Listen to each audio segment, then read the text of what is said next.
Not really. No, sir.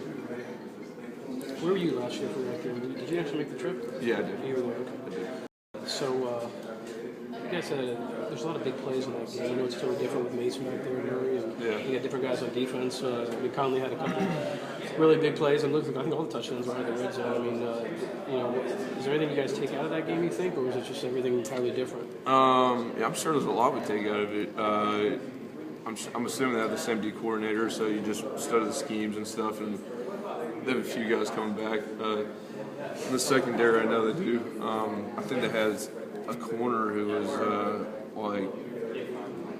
preseason watch list All-American or something like that.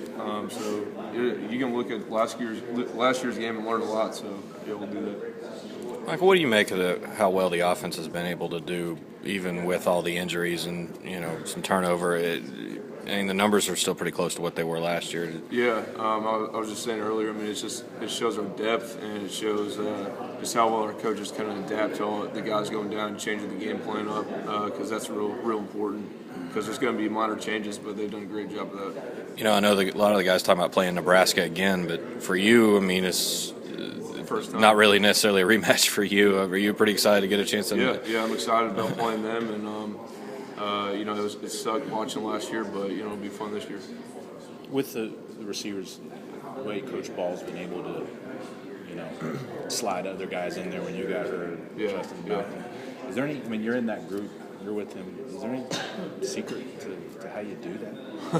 Well, Coach Ball does a great job of kind of focusing on fundamentals, and that's what the game comes down to, especially receiver. So, he always tells us you gotta prepare every day like you're a starter, and he does a great job of telling every person that. It doesn't matter if you're fourth string. I mean, in 2 games you can be like second or first string. It's just like you gotta always be ready for your opportunity, and that's what he's done such a great job, is getting everyone mature enough and ready enough to play.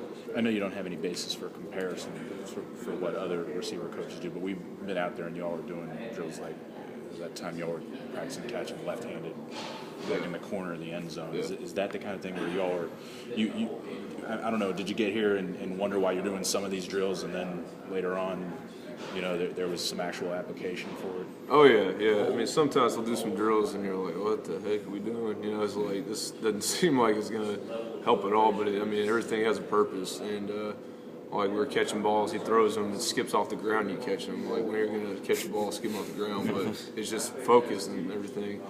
So there's a method to his madness, and he's just a great coach.